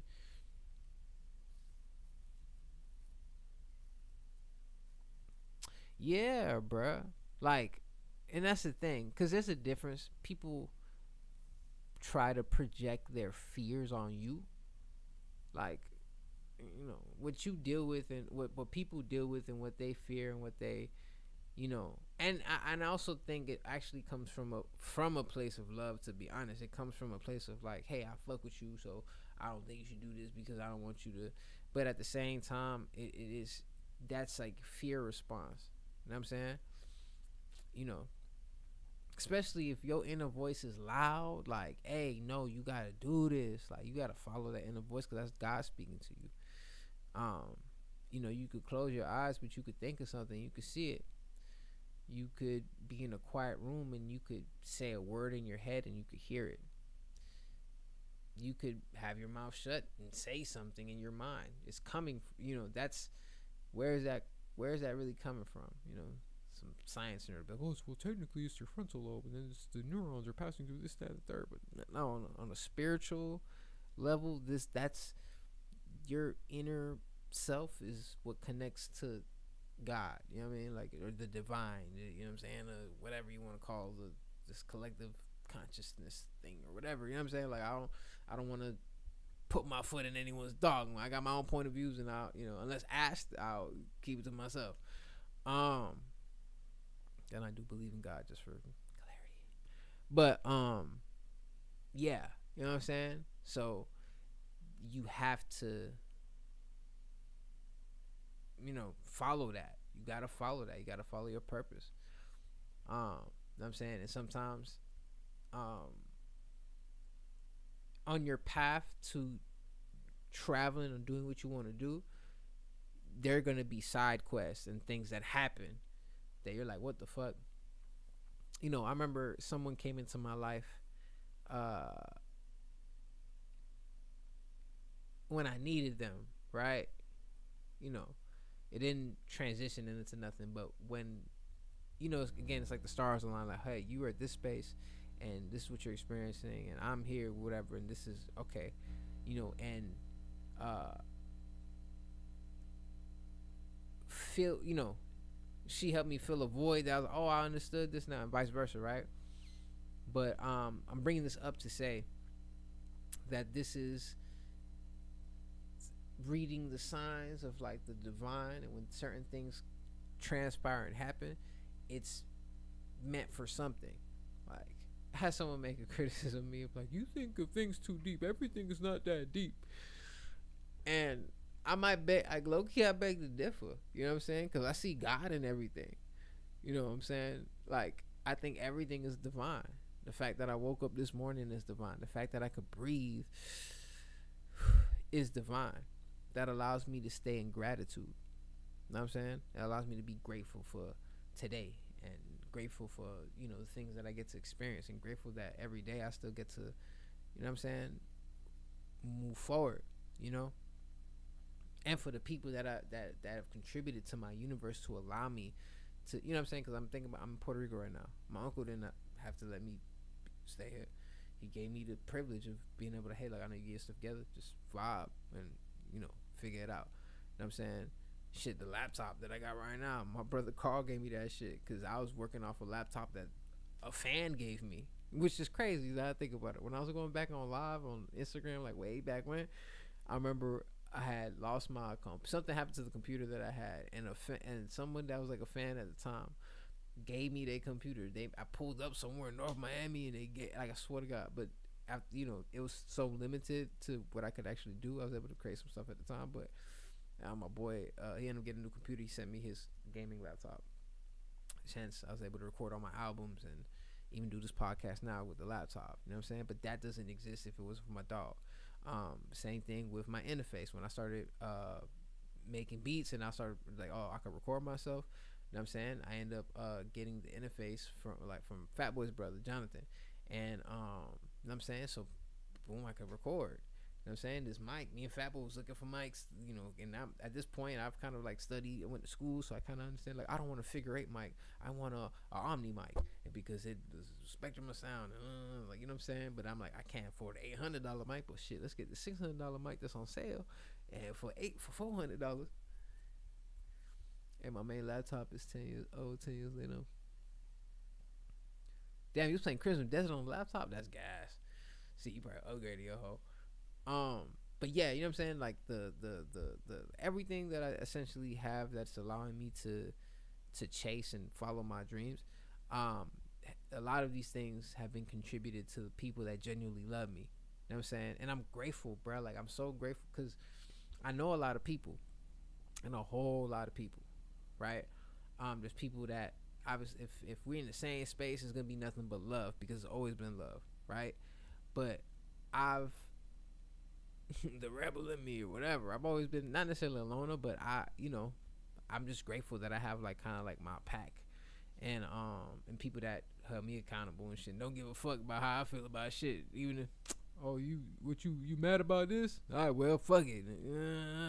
Then I gotta sit there like, oh, these niggas don't give a fuck about nothing. They know I'm tripping about this and making jokes out of this motherfucker. But you need those people in your universe. You get what I'm saying? So I'm happy that I have that solid foundation when it comes to, people that actually give a fuck. You know what I'm saying? Like, and actually, it's real. It's love. You know what I'm saying? Pause. Not like that. You know what I'm saying? But yeah, bro, that shit hella fucking important. You know what I mean? And now that I'm young, about to drop the tape, hopefully this shit goes 3 times platinum. I'm just looking for my queen. I was playing. I don't even know what that look like, bruh. Goddamn, hold that shit. I'm still too much of a lover. I'm like Stanley Ipkiss and goddamn The Mask.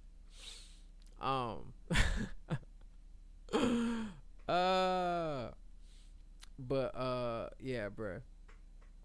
All right, hold on, wait. How long we been on, man? I don't even. How it's past the 2-hour mark. It's so funny. I was talking to one of the homegirls, and she was like, she's like, you just like to hear yourself talk. I'm like, damn, how you do me like that, bro? That's not true. I can't even tell, but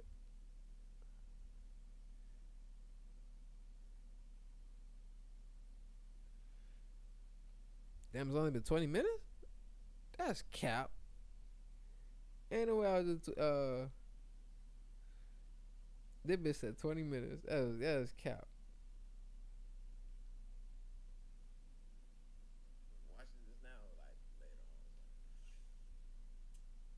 Rock Nation be like, hey, how did you goddamn upload this? Damn. Okay, I thought this was way longer. I'm like looking at the time, like, yeah, I was on good time. I ain't know this shit was not that long. What the fuck? I talked about that love story hella quick. Bruh. Funny shit, bruh. Again, doing this whole podcast thing is kind of new because I'm still thinking about, like, should I make it narrative based or whatever? But I also want to kind of be organic as possible, be sporadic, because I want my thoughts to come from a pure place.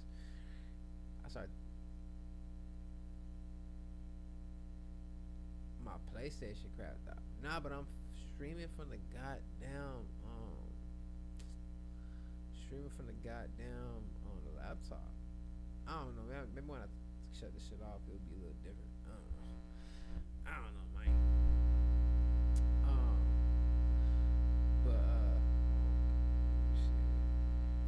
But yeah. Nah, cause it's funny, cause I'm trying to make it themed by like every episode. Like by the time I do the next episode, it'll be the release of the tape. Oh yeah, I was running Spider-Man earlier. That's why I probably feel longer than what it is. That boy ran through the love story tape. Cause it was a weird, man. Cause even thinking about the love story now, bro, that album was such a weird place, bro. I felt like everything was just falling on my shoulders, bro. That's the first thing. I lose my bitch. It's like, oh shit, I'm failing in life. Nothing else matters.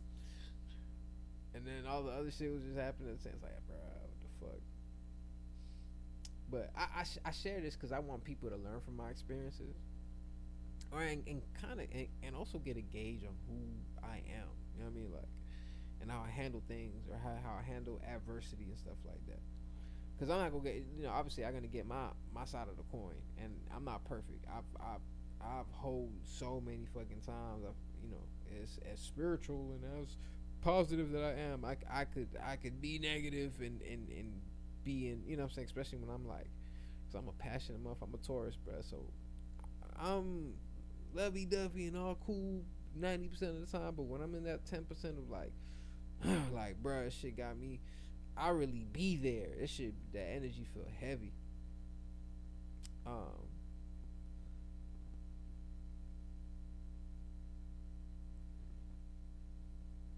Who? Haran to SNK, the video game? Nah, I don't think I seen that. I ain't been up on fighting games, bro. Like I've been running Spider-Man, but like I think, and I got the modded PS3. That shit. See, another thing, I love video games, bro. So one of my favorite eras of video games was the PlayStation, and when I was at Comic-Con, I ended up getting the Metal Gear Solid collection for the PS3 because it actually has all the games, not like the Master Collection or the new ones. But I was like, damn, I don't got a PS3. I was trying to find one. So turns out there's this mall over here that got like one of these booths. The main developer for Tekken. Oh no, I didn't know that. That's gas. That means the next SNK game is gonna be ill. But I kind of feel like if the person that made Tekken made, I don't know. I just hope they keep like that 2D fighting mechanic, like cause it feels smooth. Cause 3D, like Tekken feel heavy. It don't feel like a game that's like pop pop pop pop pop pop. That shit feel like boom boom block like.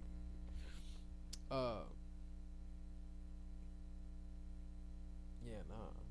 I like fighters. I like how fighters play. That's how SNK kind of feel like.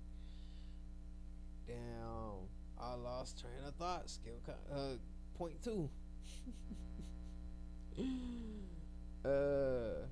How funny, bruh.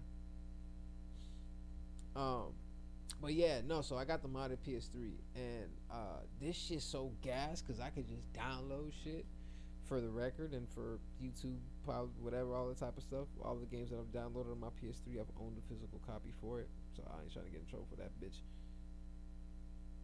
Yeah, piece of subdivision of Isakina. That's kind of fire.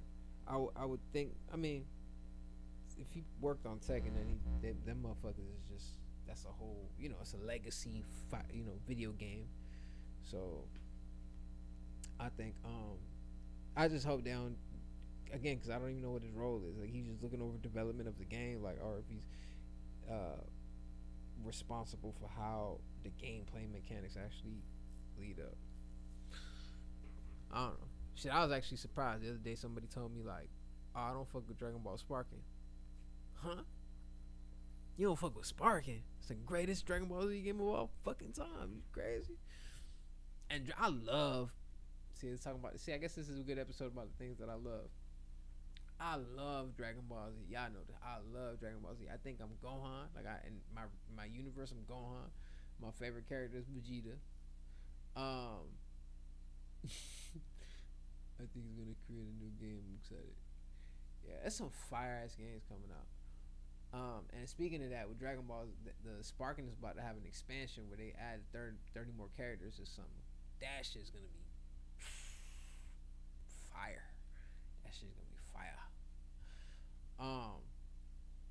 It's a good competitive game. That's the only game that I play like ranked, like alright shit, cause I know I'm the best rapper alive in Dragon Ball Sparking. I was about to say this and someone I fucking admire is like, I'll beat your ass to Sparky. You got me fucked up. Ain't no, I don't care who it is. Be a random fucking, I'll whoop your ass Dragon Ball Sparky. I already got my 3. Frieza, Gohan, and 17. I ain't losing with them 3, bro. I promise. Matter of fact, I might run that shit later though, bro. It's my off day. I don't gotta go to work tomorrow. I do have the best Dragon Ball I ever looked was Fighters. You got a point. I do think it looked clean because it looked like the anime. It just, I ain't gonna lie. What I do think, I could be wrong though, but I do think Xenoverse 3 is gonna have the best graphics of any Dragon Ball game. Cause when they showed the cutscene, it looked like the Dragon Ball superhero movie that they released back in goddamn, I don't even, early 2020s, whatever, I don't know. But it had the same type of visual aesthetic. So if the game looks like that when you're playing it, oh, Xenoverse 3 gonna be a problem. And I get to make my own character. I'm finna fucking save the world with my Puerto Rican saint. Yeah, that shit gas. But Arc, the Arc developer, my brother was telling me, them motherfuckers, they're like the most popular brand or like popular company when it comes to fighting games. Yeah, Marvel. I played the goddamn. Wait, when that bitch dropped though? Hold on. When is Marvel? Though that shit out. I'm gonna call that hoe, but I'll play that bitch tonight.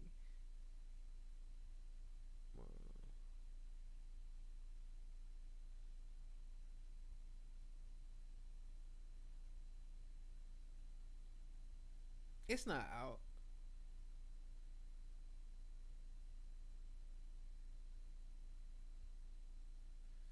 Oh, come out on August 6th. But I'm running up them phase, bro, cause I got to play the what's that shit called when they let you play the game early? I forgot, but I ran the test game thing, whatever. This PlayStation let me play that bitch early, bruh. That shit is gas. Granted, I and not I haven't played Guilty Gear. I played with my little brother. I couldn't understand. Like their fighting mechanics was a little strange to me, but it's still gas fighting game. Um, the only thing with Marvel Tokon, I hope that's how you pronounce that bitch. The beta test. Yup. I did the beta test. The only thing with Marvel Tokon that I kind of still not like, cause it's a 4v4, right? So I feel like you gotta have a lot of characters if you running 4v4s, cause like you'll essentially have a lot of the same characters you're fighting against.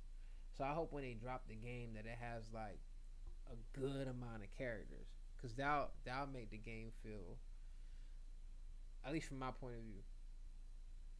If you don't have a lot of fighting, like, cause and now with games like even like fucking Sparking Zero, there's 200 something characters. It's overwhelming.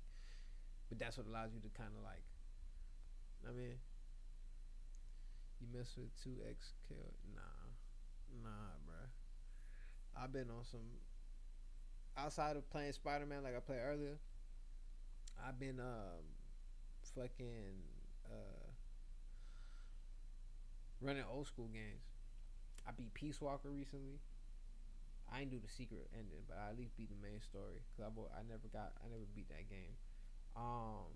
I got to finish Metal Gear Solid 4. The reason I got a PS3, but I got to one part and I was like, let me wait. So I might do that on my week that I'm off. I got some Deadpool game that's kind of gas. It's just like it's just mayhem. You're just Deadpool killing a bunch of people, upgrading your weapons, fighting signature X-Men villains. Kind of fucking cool. Well, yeah. And it would sound like I'm actually playing these shits a lot, but I'm really not. Like up until that shit, I hit upload on that on the Stoic-Man.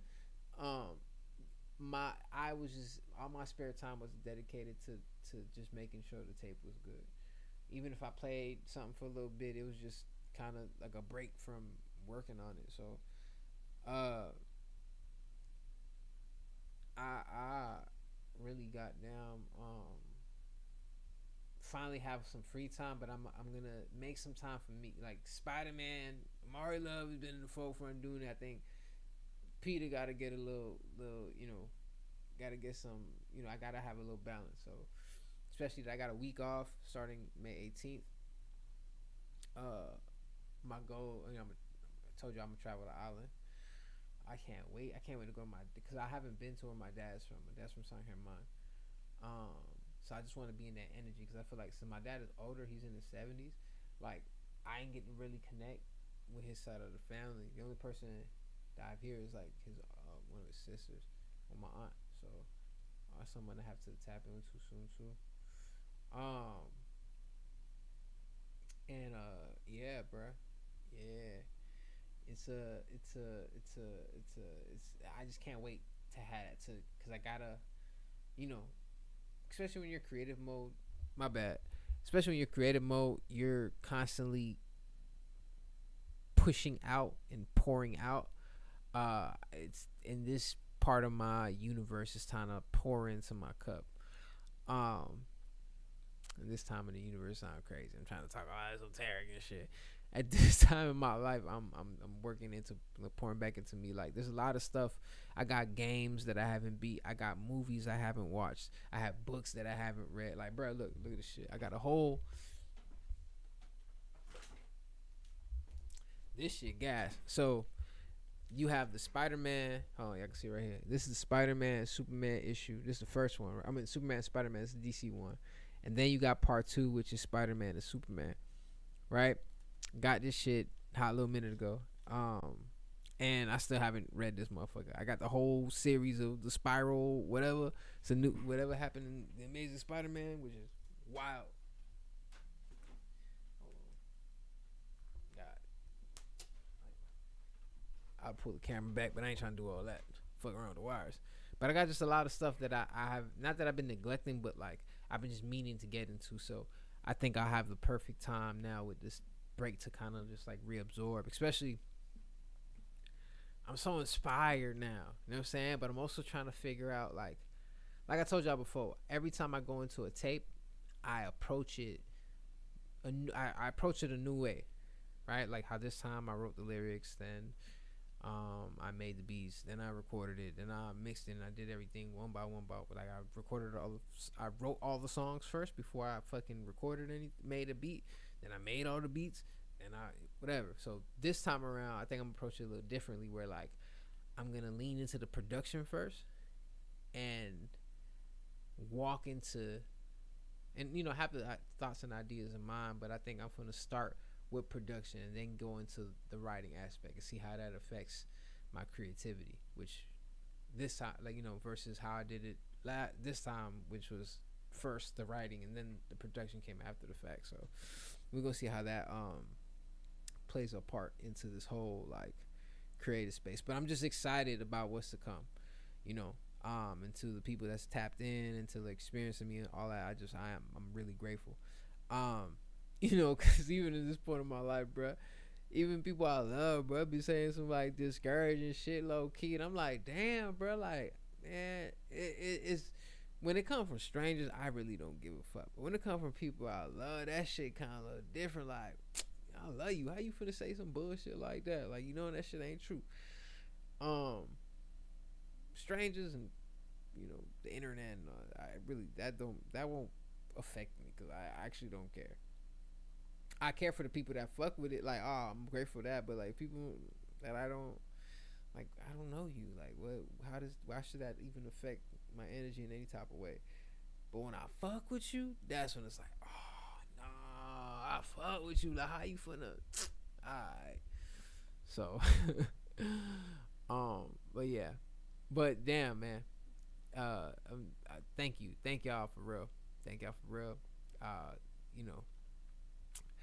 This episode probably gonna be a little shorter than I anticipated because I don't know. For a second I thought I was on like, I got to elaborate or whatever. But this is kind of like a shorter episode because like even topic about goddamn love. It's it's interesting because I would love to talk about like the different relationships I've had and kind of what I've learned from them, because I've been in like a couple of long relationships and in different eras of my life. Damn, it sounds like I'm starting chapter 2 of this fucking stream or podcast. All right, I'll go into. All right, so it's interesting because me being in a relationship as an 18-year-old and my idea of what love was then is completely different now. And I could say I've honestly been really in love twice. Like really, like I having an understanding as an adult now of like what love is, and I could say it's been twice. I thought I was in love, or I've said I love you to, in a sense, it did come from a real place, but the feeling and like, oh, I want to build a life with you. Not that, oh, you bad as fuck, the sex is good, I love you, but you toxic. We don't even like each other. We just fucking and our circumstances work. Nah, like I could say like, oh no, like this, I could, this could build something. You know what I mean? It's been twice.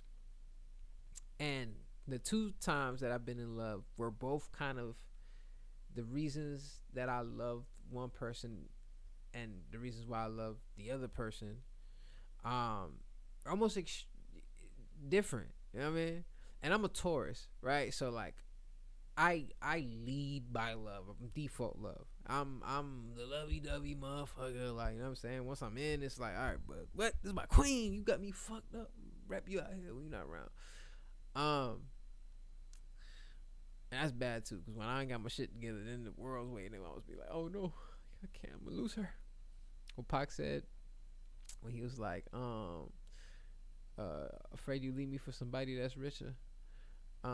Nip said some shit like that too. He's like, paranoid she gonna leave in case my ends getting low.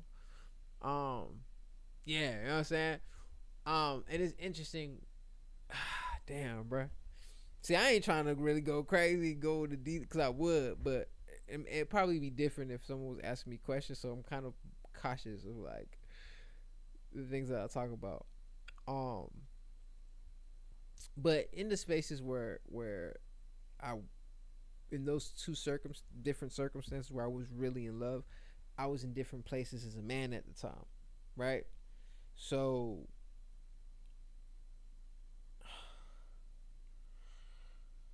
when I was all right, I've been, damn, bro, I'm trying to just like, I don't want to be 100% honest, bro. It's just like, fuck, bro, how do I goddamn like talk about this without saying, hey, I was with this person and this person in my life and this person, and everyone's like, oh, you talking about, I'm saying, I ain't trying to do all that just off of like, because people don't, you know what I mean? But I can say this, in my mid-20s going into my 30s, what I valued or what I thought would lead me to where I need to go was flawed, because again, I share with you guys how I was chasing my dreams and doing certain things and working in certain places and figuring it out as we go, right? But as a man, there's things that I lacked where it affected my relationship directly. And in the 2 times is really the things that those aspects is what leads to the breaking point, right? Especially as a man, like we gotta, you gotta be, you know what I'm saying? I can't show emotion. I can't do that all the time. You know what I'm saying? And it depends too, because I've experienced like queens that are like, man, that create that, like, as a man, it's nothing better than having a woman that knows how to create that safe space for you to express yourself. So even if they understand, you know what I'm saying? Because you could be mad and not cuss somebody out, or be passionate when you're speaking. Some people will take your passion and react off your passion versus listening what you're saying. And why, like, damn, why is this getting to you like this? Like, But yeah, so like in those in the relationships that I've been in, and they all took place in different eras in my life, and there's different things that were important to me at the time, right? Um, and now being that I'm about to be 35, 36, it's funny because like now my thought was like, bro, I gotta get my life together. I gotta figure this shit out. You know what I'm saying? I got what I needed to get out my system. I'm still gonna work on my dreams and all that stuff, but now it's like I'm gonna go crazy when it come to, just being right, because I felt like I wasn't right, and those things affected my circumstance, my relationships, and just like even my passion and stuff like that. So, and I do think those things need to take place. Like even like I mentioned to y'all, the two times I've really been in love, these are people that I still are still in my universe to whatever capacity, right? And no, I'm not fucking these people, but with that being said, I had to experience those things, because even in retrospect now, like those things won't work now. Like, you know what I'm saying? Because now it's like, oh, I understand. Like you served a purpose in my world when I needed you, because I was lacking this as a man. And then once, you know, it we served each other's purposes, now we had to grow apart. You know what I'm saying, or whatever. Because I feel like if it was meant to be, it would be. Why would it be anything different? And I'm too grown to play games now. I'm not gonna be the you're not calling me, so I'm not calling you. And this, nah, I'm a grown ass man. We gonna be real and transparent. You feel some type of way, tell me you feel some type of way, and make sure you get a disclosure. Hey, I feel some type of way, so I'm gonna say this. Like, I'm not playing these little kid games. Some people still want to be on that time, and like, I'm not. I'm too grown to be out here, goddamn, chasing and doing all. Nah, like if this gonna be something, like let's figure it out, and I'm gonna be 100 with you the whole way through. But I'm not playing the little kid games and the goddamn, you know, doing shit behind each other's back and trying. Nah, like why? Like why? I don't even want to live like that. Like I'm at peace. I don't lie to nobody. That's why I love that. I love that I don't gotta lie to nobody in my world. You know what I'm saying? Like I'm not doing shit behind people back and having to be cautious of like, oh, I hope this person's not mad because this person called me, and I ain't dealing with none of that. You know what I'm saying? That's stupid as fuck to even deal with. But you know what I'm saying? So whoever enters my universe in the future, whoever's my dream girl, all this shit, you know, I you ain't gotta worry about none of that bullshit with me. Tell you that right now. Am I perfect? No. Probably getting your nerves. Talk a lot. I'm fucking. I think I'm a fucking. I'll talk my ass off. Obviously, I'm doing a fucking podcast and just talking. Me and my dog Phobos who out in the chat for fucking hours and shit. But but outside of that, you know what I mean? Nah, the extra stuff, nah, bro. Because even in my spare time, it's either I'm working on something I want to love, or fucking doing some shit that I enjoy doing. I don't got time for drama and bullshit and extra energy chasing. Like, I don't even like being outside like that no more. I had so much fun in my 20s. I had so much fun. From once I knew I could be out, I got a car. But yeah, you know what I'm saying? I all of my vanity shit and my what's the word? Like my desires, I burnt that shit out. You know what I'm saying? Like I burned my desires out my system, so I don't gotta like, you know, chase for shit like that. Like I ain't tripping about certain things. So I don't. I just when someone enters my universe, I don't. I need peace. Some women not peaceful. They just You said you was gonna call me in 5 minutes, and you called me in 15. I don't even want to. Damn, you have no idea what I'm doing. Why you tripping on me right now? No, I just feel like you just don't respect my time. You have no idea. Like you haven't even asked. Like, hey, what happened? Nothing. You already jumping in or something, girl? Nah, I love you, but nah, I can't. Nah, I can't do it. I can't do it. You know what I mean? What's for me is for me. That ain't for me. But yeah, man, love is an interesting thing. You know what I'm saying? Because like love is just not, I love, There's people in my universe I love. I love my dreams. I love my cool nerd shit that I'm into. Like, bruh, like, so, and I try to just be in that vibration. You know what I'm saying? With the challenges of the world and how sometimes things that I face, it makes it a little difficult. But for the most part,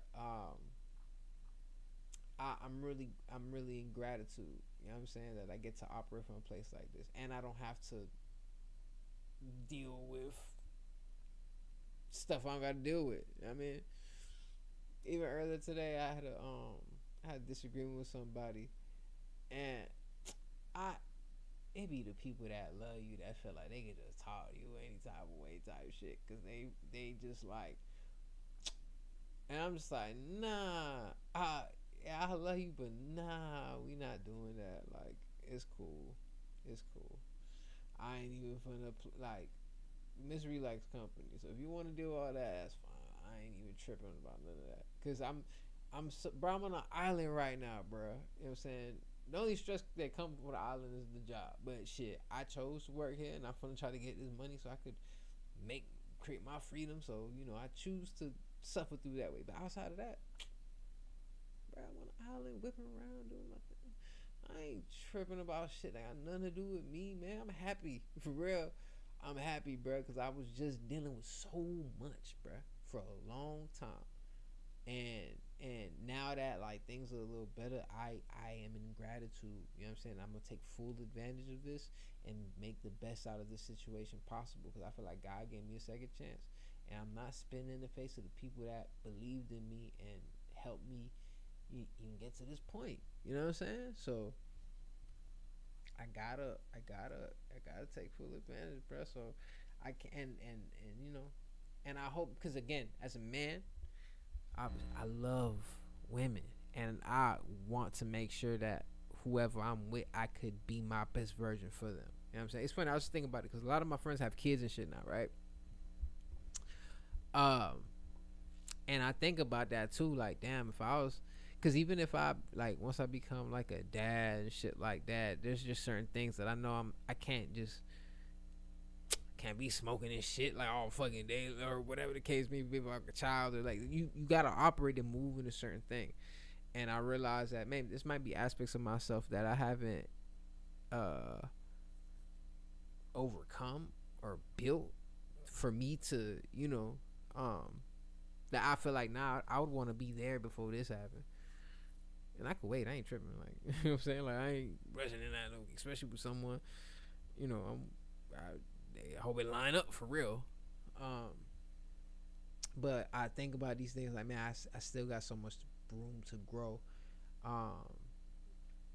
There might be a place in me that feels like I don't deserve, like, some type of happiness, because, like, I recognize in the times where I did have it or experienced it, that there might have been aspects that I took for granted, right? Because, you know, something there, it's always there, and then you might not do the same things that you did in the beginning to, you know, even create the situation that you created in the first place. So then, whatever, you know what I'm saying? So there's a piece of me that I feel like I know I hold in my aspect or whatever. So I feel like, or not feel, I think it's more subconscious, because it's not conscious thought, but it's like, damn, I might not deserve it. You know what I'm saying? Because I'm not where I want to be as a man right now, because I haven't achieved my dreams and my goals, because I haven't reached to where I want to reach at. There's a piece of me that feels like I don't deserve that. Like, I don't deserve my, you know what I mean, like, my dream queen or none of that shit, because I'm not where I gotta be at. Because, well, how the fuck I'm gonna do this? Well, how I'm gonna take this girl on the date, and how I'm gonna appreciate her or whatever. Even though there's so many aspects of myself that I know that there's nothing that I love more than making a woman feel good, like, whether it's words or like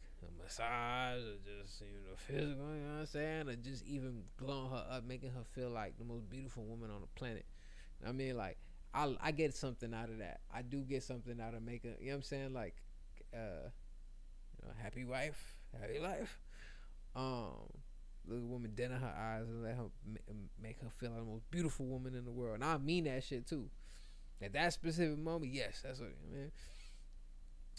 There's nothing I love more than that. But you know, and there's a lot of you know what I'm saying? I'm a whole gentleman, this and third. I ain't trying to say inside me. But I am single, lady, so you know, feel free to drop in your application.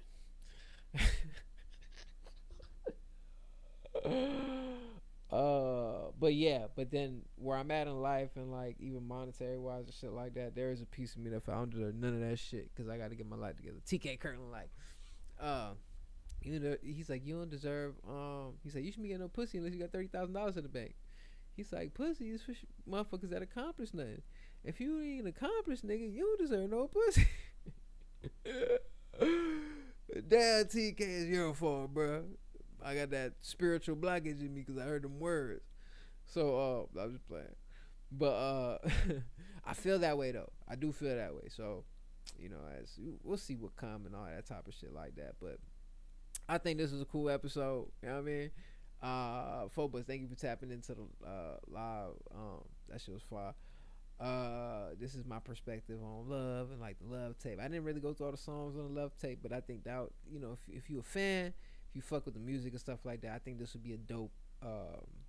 It'll be a dope project for you to tap into because all that music came from a real love place.